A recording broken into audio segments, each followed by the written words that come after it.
नमस्कार दोस्तों, कैसे हैं आप सब लोग। उम्मीद है बहुत अच्छे होंगे। मेरा नाम है शिवम और होम साइंस जंक्शन पर आप सभी का स्वागत है। तो आज की क्लास में हम फिर से करने वाले हैं रीजनिंग के क्वेश्चन, और वो भी जो आपका साइंटिफिक असिस्टेंट का एग्ज़ाम हुआ था 27 जुलाई 2024 शिफ्ट 2 में, उसी का जो जनरल सेक्शन है उसके रीजनिंग वाले क्वेश्चन हम आज की क्लास में करेंगे। तो चलिए क्लास स्टार्ट करते हैं। सबसे पहला क्वेश्चन आपके सामने है, दी गई श्रृंखला में प्रश्नवाचक चिन्ह के स्थान पर क्या आएगा। What should come in place of the question mark in the given series. तो ये आपको कोई सीरीज दी गई है, हमें बताना है क्वेश्चन मार्क के स्थान पर क्या आएगा। तो आप सीरीज को देखो ध्यान से कि क्या पैटर्न इसमें फॉलो हो रहा है। ये है 36, ये है 47, ये है 69, ये है 102 और 146। तो आप सबसे पहले तो गैप देख लो इसमें। 36 और 47 में कितने का गैप है? 11 का। उसके बाद 47 और 69 में गैप कितने का है? 22 का। उसके बाद 69 और 102 में गैप कितने का है? 70, 30, 2, 32, 33, 33 का गैप है। तो आपको कुछ ना पैटर्न इसमें फॉलो होता हुआ नज़र आ रहा होगा। क्या? 11, उसके बाद 22, उसके बाद 33। तो यहाँ पर 44 का गैप होगा। देख लेते हैं 44 का गैप है क्या। तो 44 2 46, हाँ यहाँ पर भी वही 44 का गैप है। तो आगे कितने का गैप होगा? 11, 22, 33, 44। तो आगे होगा 55 का गैप। तो 146 में आप 55 ऐड कर दोगे, कितना मिलेगा आपको? 6 5 11, 5 4 9 1 10, 1 और 1 2, 201। तो थर्ड ऑप्शन हो जाएगा आपका करेक्ट ऑप्शन। चलिए अगला क्वेश्चन देख लेते हैं, क्वेश्चन नंबर 2। तो क्वेश्चन नंबर 2 आपके सामने है भाई। ये भी सीरीज का क्वेश्चन है। What should come in place of the question mark in the following series. आपको बताना है कि सीरीज में क्वेश्चन मार्क के स्थान पर क्या आएगा। तो आप देखो 19 के बाद आया 20, एक का गैप है। उसके बाद 20 के बाद आया 40, ये जस्ट इसका हो गया डबल। उसके बाद 3 का गैप है 43, और उसके बाद ये लगभग कितना गुना है इसका? 43 का लगभग 4 चौक 16, लगभग 4 गुना है ना। तो देख लेते हैं एक बार। यहाँ पर 1 का गैप है, यहाँ पर मल्टीप्लाई हुआ 2 से, यहाँ पर है 3 का गैप, मतलब +3 है, यहाँ पर +1, और यहाँ पर है मल्टीप्लाई भाई 4 तिया 12, 4। तो यहाँ पर भी आपको सीरीज एक नज़र आ रही होगी। क्या सीरीज है भाई? +1 गुणा 2, +3 गुणा 4, तो आगे क्या होगा? +5। तो 172 में आप 5 ऐड करोगे, कितना आएगा? 177। तो थर्ड ऑप्शन हो जाएगा आपका करेक्ट ऑप्शन। समझ में आया होगा। चलिए अगला क्वेश्चन देख लेते हैं, क्वेश्चन नंबर 3। तो क्वेश्चन नंबर 3 आपके सामने है कि यदि प्लस का अर्थ है माइनस, माइनस का अर्थ है गुणा, गुणा का अर्थ है भाग और भाग का अर्थ है प्लस, तो निम्नलिखित समीकरण में प्रश्न चिन्ह के स्थान पर क्या आएगा। ये आपको सीरीज दी गई है ना। तो सबसे पहले तो आप ये जो साइन दिए गए हैं इन्हें चेंज कर लेते हैं क्वेश्चन के अकॉर्डिंग। तो ये भाई माइनस के स्थान पर क्या आएगा? माइनस का अर्थ है गुणा, तो यहाँ पर आ जाएगा मल्टीप्लाई, माइनस की जगह आ जाएगा मल्टीप्लाई। उसके बाद भाग, भाग का अर्थ है प्लस, उसके बाद है गुणा, तो गुणा का अर्थ क्या है भाई? भाग, तो इसकी जगह भाग रख लेंगे। उसके बाद है प्लस, प्लस का अर्थ क्या है? माइनस। तो हमारी क्या सीरीज बन गई? एक बार सीरीज को लिख लेते हैं। 12 गुणा 22 प्लस 24, देन डिवाइड बाई 8 और माइनस का 29 बराबर क्वेश्चन मार्क। तो ये सीरीज हो गई हमारी। अब इसे हमें सॉल्व करना है। तो 22 की 12 से गुणा करोगे, कितना आएगा? 12 दूनी 24 का 4, 2, 12 दूनी 24 और 2 26, 264 प्लस 24 को 8 से भाग कर दोगे, कितना आएगा? 8 तिया 24 माइनस का 29 बराबर क्वेश्चन मार्क। अब 264 और 3 कितना हो गया? 267 माइनस के 29 बराबर क्वेश्चन मार्क। अब 267 में आप 29 माइनस करोगे, कितना आएगा? 17 में से 9 माइनस करोगे 8, यहाँ बचा 5 में से 2 3 और ये 2, तो ये हो गया 238। तो थर्ड ऑप्शन है, यही हो जाएगा आपका करेक्ट ऑप्शन। चलिए अगला क्वेश्चन देखते हैं एक बार, क्वेश्चन नंबर 4। तो क्वेश्चन नंबर 4 आपके सामने है। PQRSTU और B में से प्रत्येक की परीक्षा एक ही सप्ताह के अलग अलग दिन है, सोमवार से शुरू होकर रविवार को समाप्त होती है। S की परीक्षा शुक्रवार को होती है। U और Q की परीक्षा, U और Q के बीच ठीक 3 लोगों की परीक्षा होती है, जिनमें से किसी की भी परीक्षा रविवार को नहीं होती है। P की परीक्षा T के ठीक बाद होती है। V की परीक्षा Q से ठीक पहले होती है। V और S के बीच कितने लोगों की परीक्षा होती है। तो ये क्वेश्चन कुछ सिटिंग अरेंजमेंट वाला क्वेश्चन है। तो चलिए क्वेश्चन को सॉल्व करते हैं। सबसे पहले भाई क्या करना है इसमें? परीक्षा सोमवार से शुरू होकर रविवार तक समाप्त होती है। तो यहाँ पर लिख लेते हैं Monday, Tuesday, Wednesday, Thursday, Monday, Tuesday, Wednesday, Thursday, Friday, ये हो गया सैटरडे और ये हो गया संडे। 1 2 3 4 5 6 7 दिन हो गए। Monday, Tuesday, Wednesday, Thursday, Friday, Saturday और संडे। तो सोमवार से शुरू होकर रविवार को समाप्त होती है। अब आगे चलते हैं। एस की परीक्षा शुक्रवार को होती है। तो एक्स जो है आपका भाई एस, इसकी परीक्षा तो फिक्स हो गई। एस की परीक्षा है शुक्रवार को, फ्राइडे को।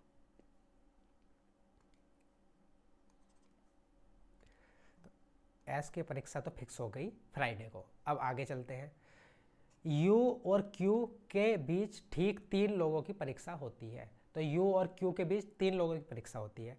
अगर हमने यू या क्यू को यहाँ बिठा दिया, मंडे पर बिठा दिया है ना, तो इनके बीच में 1 2 3 लोगों की परीक्षा होगी। तो क्यू तो यहाँ पर आएगा नहीं, है ना, क्योंकि U और Q की परीक्षा के मतलब इनके बीच में 3 लोग हैं। अगर एक को यहाँ बिठा दिया तो 3 लोग ये हो गए, पर यहाँ पर तो X पहले से फिक्स है तो यहाँ पर तो होगा नहीं। अगर हमने एक को यहाँ पर बिठा दिया तो उनके बीच में 3 लोग हो जाएंगे, 1 2 3, और एक आ जाएगा सैटरडे को।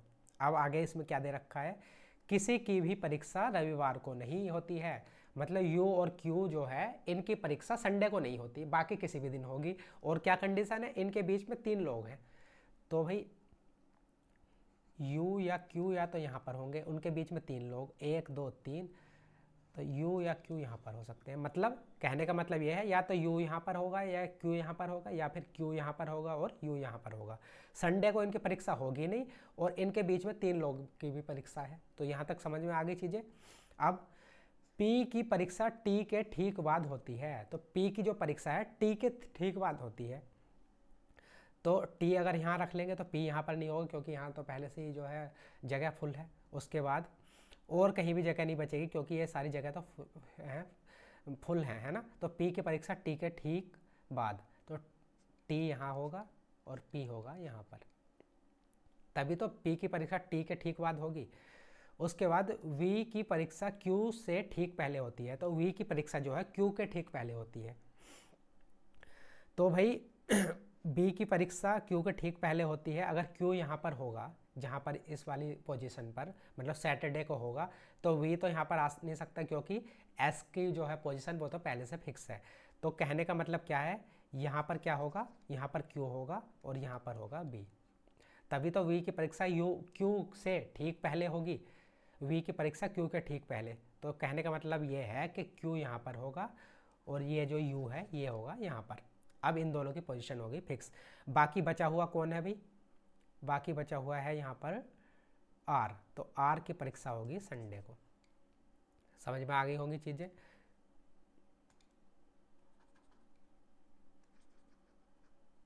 अब सबकी पोजीशन हो गई फिक्स, सब लोगों की पोजीशन फिक्स है। अब हम अपने क्वेश्चन का आंसर कर सकते हैं।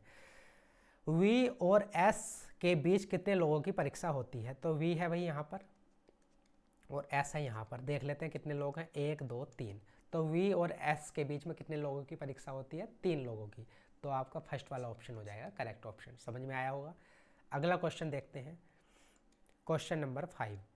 तो क्वेश्चन नंबर 5 आपके सामने है, ये है ब्लड रिलेशन का कोडेड वाला क्वेश्चन।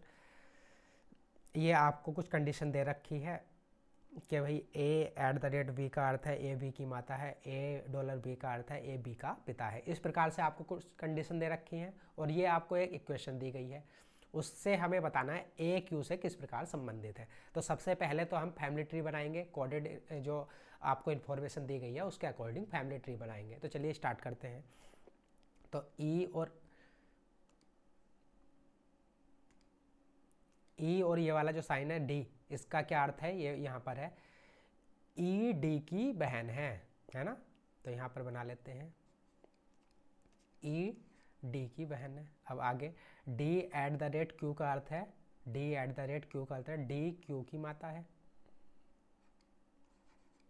Q की माता है। उसके बाद Q प्लस C का अर्थ है भाई कहाँ पर है, Q प्लस C का अर्थ है Q C का पुत्र है। Q जो है वो है पुत्र, और वो भी किसका,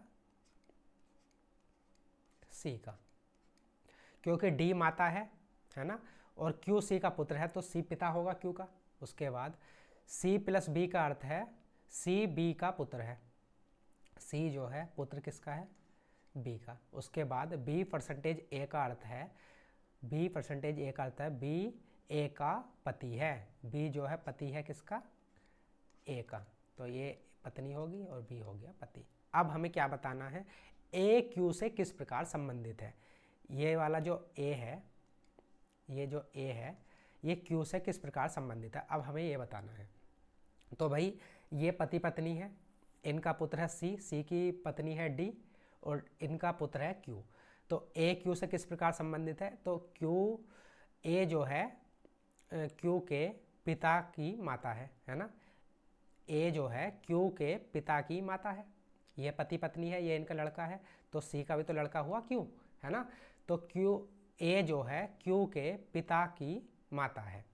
तो क्या संबंध हुआ, ए क्यू से किस प्रकार संबंधित है, पिता माँ की माँ ये नहीं है, पिता के पिता ये भी नहीं है, पिता की माँ ये थर्ड ऑप्शन हो जाएगा सही। ए जो है क्यू के पिता की माता है, ए क्यू के पिता की माता है। समझ में आ गया होगा क्वेश्चन। चलिए थर्ड ऑप्शन हो गया आपका करेक्ट ऑप्शन। अगला क्वेश्चन देख लेते हैं, क्वेश्चन नंबर 6। क्वेश्चन नंबर 6 आपके सामने है, श्लोक का क्वेश्चन है। तो भाई ऑल स्वान्स आर डक्स, ये सभी के सभी क्या हैं, डक्स है ना। उसके बाद सम डक्स आर हैंस, कुछ जो डक्स हैं वो क्या हैं, हैंस हैं, मुर्गियां हैं। उसके बाद सम हैंस आर स्वेलोज, SWALL, है ना। अब कंक्लूजन क्या दिया गया है अभी, सम स्वैलोज आर स्वान्स, तो सब स्वेलोज आर स्वान्स। तो आप ये देखिए स्वेलोज है ये वाले और स्वान्स है ये वाले, क्या आपको इन दोनों में कुछ कनेक्शन दिख रहा है, कनेक्शन नहीं दिख रहा तो कंक्लूजन भी हम नहीं निकाल सकते, तो ये तो हो गया गलत। दूसरा वाला some hens are swans, some hens are swans, तो इन दोनों में भी कोई कनेक्शन आपको नहीं दिख रहा, तो यहाँ भी हम कोई कंक्लूजन नहीं निकाल सकते। तो हमारा कौन सा ऑप्शन सही होगा, नीदर कंक्लूजन 1 नोर कंक्लूजन 2 फॉलोज, तो ये फर्स्ट वाला ऑप्शन हो जाएगा आपका करेक्ट ऑप्शन। ना तो पहला वाला कंक्लूजन और ना सेकंड वाला कंक्लूजन फॉलो करता है। अगर हम डायग्राम से इनका कंक्लूजन निकाल पाते तभी हम अपने जो है आंसर, क्वेश्चन का आंसर दे पाते हैं। अगर हमें डायरेक्ट कोई संबंध नहीं दिखता तो हम क्वेश्चन का आंसर नहीं कर सकते हैं, तो इसलिए फर्स्ट वाला ऑप्शन हो गया सही आंसर आपका। अगला क्वेश्चन देखते हैं, क्वेश्चन नंबर 7। क्वेश्चन नंबर 7 आपके सामने है।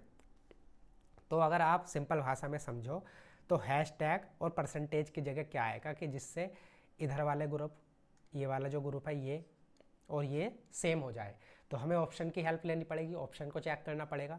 तो सबसे पहले फर्स्ट ऑप्शन को चेक करते हैं, हैशटैग की जगह रखते हैं SOR, तो S 19 और U की प्लेस वैल्यू होती है 21। आपको इस प्रकार क्वेश्चन करने के लिए प्लेस वैल्यू याद होना जरूरी है, याद होगा क्या होगा, बहुत कम टाइम लगेगा और लॉजिक को आप जल्दी से पहचान पाओगे। तो ये है S की प्लेस वैल्यू होती है 19 + 2 21, 15 + 2 17, 18 + 2 20। ऐसे ही ये है V 22 + 2 24, 18 + 2 20 और 21 + 2 23। तो फर्स्ट वाला ही ऑप्शन हो जाएगा क्योंकि दोनों सेम हो गए। एक बार लिख के बता देता हूँ मैं आपको, जैसे फर्स्ट वाला ऑप्शन है SOR और ये इसकी जगह क्या था U Q और T। तो आप S की प्लेस वैल्यू देखोगे कितनी होती है 19, O की 15, R की 18, ऐसी U की प्लेस वैल्यू 21, Q की 17 और T की 20। तो आपको डिफरेंस नज़र आएगा 19 + 2 21, 15 + 2 17 और 18 + 2 20। ऐसे ही सेम दूसरा वाला देखते हैं, यह है V R और U और हमने यहाँ पर क्या रखा था X T और W। अब इनकी प्लेस वैल्यू देख लेते हैं एक बार।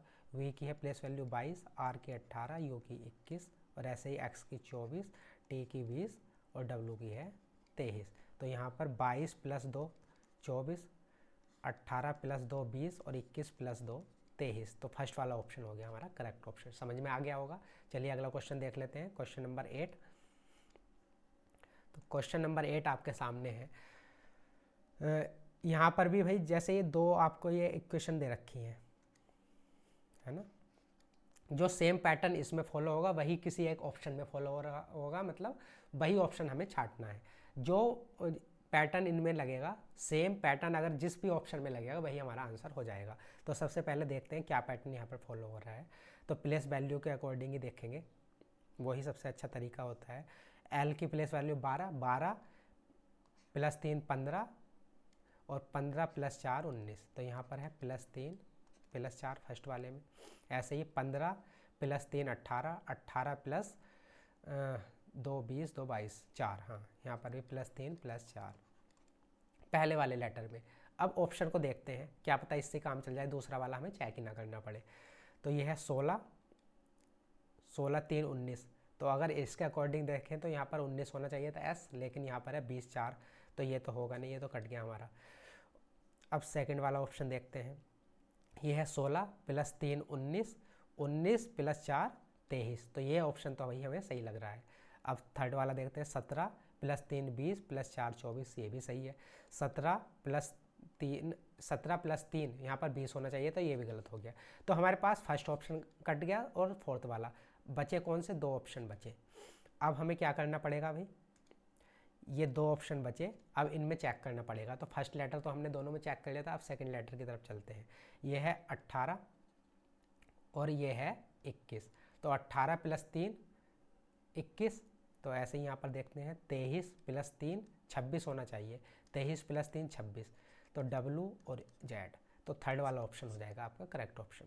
समझ में आया। तो इस प्रकार के क्वेश्चन को करने के लिए आपको ये देखना होता है कि भाई जल्दी से जल्दी हम ऑप्शन को कैसे एलिमिनेट करें। जैसे कि हमने सिर्फ फर्स्ट वाले लेटर को पकड़ा और इसमें चेक कर लिया, तो 2 ऑप्शन तो हमारे फर्स्ट ऑप्शन और फोर्थ ऑप्शन तो पहले ही एलिमिनेट हो गए थे, बाकी बचे सेकंड और थर्ड। तब उसके लिए हमने क्या किया, हम सेकंड लेटर पर आए। इससे हमने कॉम्बिनेशन देखा 18 प्लस 3 21, तो हमने चेक कर लिया। यहाँ पर था 23 प्लस 2 25 और यहाँ पर था 23 प्लस 3 26। तो ये थर्ड वाला ऑप्शन हमारा फिट बैठ गया, तो इसलिए हमने यही ऑप्शन अपना टिक कर दिया। समझ में आ गया होगा। चलिए अगला क्वेश्चन देखते हैं, क्वेश्चन नंबर 9। मेन काम है हमें समय बचाना है और क्वेश्चन को जल्दी से सॉल्व करना है। क्वेश्चन नंबर 9 आपके सामने है। यहाँ पर भी सेम फंडा है कि भाई एक्स और वाई की जगह क्या है कि दोनों तरफ के जो पोर्शन है वो एक जैसे हो जाए, सिमिलर हो जाए। तो यहाँ पर भी हमें ऑप्शन की हेल्प लेनी पड़ेगी। ये है x की जगह अगर हम 7 रखें और y की जगह 727। तो एक बार चेक कर कर देखते हैं फर्स्ट ऑप्शन को। तो 7 से हम 345 तक कैसे पहुंच सकते हैं। तो 7 का अगर क्यूब आप देखो, 7 का क्यूब कितना होता है, 343 होता है 7 का क्यूब, है ना। और ये है 345, तो इसमें क्या हुआ है, +2 हुआ है। ऐसे ही 9 का हम क्यूब करेंगे, 9 का क्यूब 729 होता है, +2 जोड़ दोगे कितना हो जाएगा, 731। तो लेकिन यहाँ पर तो है 727, तो ये ऑप्शन तो हो गया हमारा गलत। अब सेकंड ऑप्शन को चेक करते हैं। तो x की जगह तो 7 ही है, तो 7 का क्यूब 343 + 2, तो ये हो गया भाई 345। अब सेकंड वाला y की जगह देखते हैं। तो 9 का क्यूब करा आपने 729 + 2 कर दिया 731, तो यहाँ पर भी 731 है। तो यही सेकंड वाला ऑप्शन हो जाएगा आपका करेक्ट ऑप्शन। अगला क्वेश्चन देखते हैं, क्वेश्चन नंबर 10। क्वेश्चन नंबर 10 है, निम्नलिखित में से 3 अक्षर समूह किसी तरह से एक जैसे हैं और इसलिए एक समूह बनाते हैं, कौन सा जोड़ा उस समूह से संबंधित नहीं है। तो 3 जो है भाई एक जैसे हैं, एक अलग है, हमें एक को पहचानना है। तो आप यहाँ पर देखोगे 16 + 2 18 है ना, और 14 + 1 15। तो यहाँ पर +2, यहाँ पर है +1। ऐसे ही यहाँ पर अगर आप देखोगे 8 + 2 10 और 6 + 1 7 +2 + 1। ऐसे ही 12 + 2 14 और 10 + 1 11 +2 + 1। ऐसे ही 20 + 2 22 और 18, ये है +3, लेकिन होना चाहिए था क्या, +1, लेकिन यहाँ पर क्या है +3। तो यही जो ऑप्शन है ये सबसे अलग है। सब में क्या है, पहला लेटर +2 और बाद वाला +1, पहला लेटर +2 और बाद वाला +1, पहला वाला +2 बाद वाला +1। लेकिन यहाँ पर पहला वाला तो +2 है, लेकिन बाद वाला जो है वो है +3। तो यही जो है इन सबसे अलग है और हमें वही बताना था, उस समूह से संबंधित नहीं है। इन बातों का ध्यान रखना है। चलिए, तो 10 क्वेश्चन हो गए। बाकी जो बचे हुए इसी जो सेट के 10 क्वेश्चन हैं वो हम नेक्स्ट क्लास में करेंगे। अगर क्लास अच्छी लगी है तो लाइक कर देना, शेयर कर देना। मिलते हैं अगली क्लास में, तब तक के लिए नमस्कार, धन्यवाद।